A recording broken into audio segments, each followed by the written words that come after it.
भाव है संकीर्तन का। भगवान श्री नारद जी ने भगवान श्री नारायण से पूछा कि प्रभु आप कहाँ रहते हैं, आपके किस धाम का नित्य चिंतन करने से योगी अपने आप को वहां पहुंचा सकता है,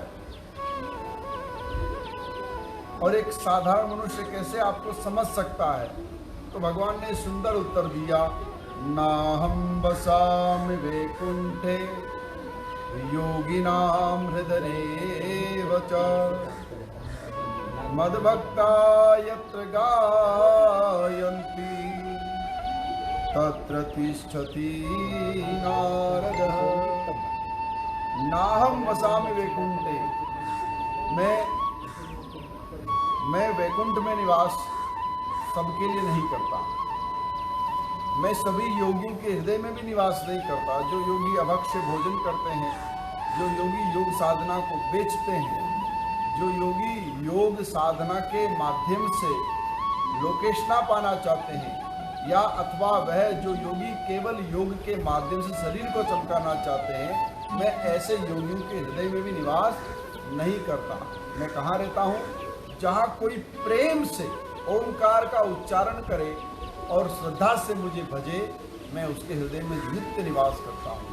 हम सब आम जनमानस के हृदय में परमात्मा नित्य निवास करे, इसलिए योग के प्रथम सूत्र का अनुपालन अति आवश्यक है, वह है ओंकार का उच्चारण। If you want to connect with God, you must chant every day only one mantra. The mantra is A-U-M. Om. It means A-U-M. Om. That Om will be give you satisfaction till end your life. Whatever your desires, whatever you think, whatever you feel, whatever you want from the earth, whatever you want from this materialistic world, the only person can fulfill your desires, there is a God. And if you want to God fulfill your desires, you must be know where is a God and what God do for us. What God do for us. ईश्वर हमारे लिए क्या करते हैं, हम ईश्वर को कैसे जान सकते हैं। तो ये ओंकार का मंत्र है ना, इस ओंकार का आश्रय करिए। भक्ति रेवनम नयति, भक्ति रेवनम दर्शयति, भक्ति वशः पुरुषो भक्ति रेव भूयसी।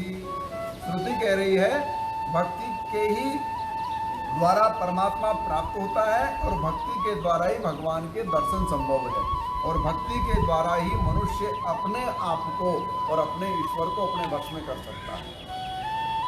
योग का सुंदर, जैसे हम व्यायाम करके शरीर को कैसे बना लेते हैं ना, एकदम वी शेप का पुरुष, और अनंत भाव में अपनी दिव्यता को निखारने का स्वरूप देता है योग। घुमाइए कंधों को गोल, ऐसे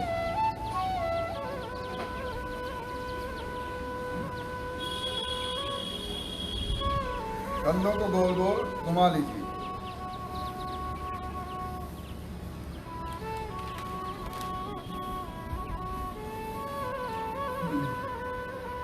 दूसरी भक्ति का भाव क्या है? अनन्य चेताम सततम यो मां स्मरन्ति नित्यसः तस्याहं सुलभम पार्थ नित्य युक्तश्च योगिनः। जो अनन्य चित्त होकर मेरा सतत स्मरण करता है, हे अर्जुन, मैं उसे नित्य युक्त योगी के लिए सुलभ हूँ। जो नित्य मेरा चिंतन करे, मैं उसके लिए सुलभ हूँ। हरि व्यापक सर्वत्र समाना, हरि व्यापक सर्वत्र समाना। उठाइए आपको, खींचिए से। हरि व्यापक सर्वत्र समाना, जैसे दूध में घी होता है पर दिखता नहीं है। दूध के किस कोने में घी है, ऊपरी सतह पे है कि नीचे है, बीच में है, या फिर किसी अन्य स्थान पे है, कोई जान नहीं सकता। बिना उसे गर्म किए, बिना उसकी मलाई को लिए और बिना मलाई को मथे, बिना मलाई को दही बनाए कोई उसे घी नहीं बना सकता।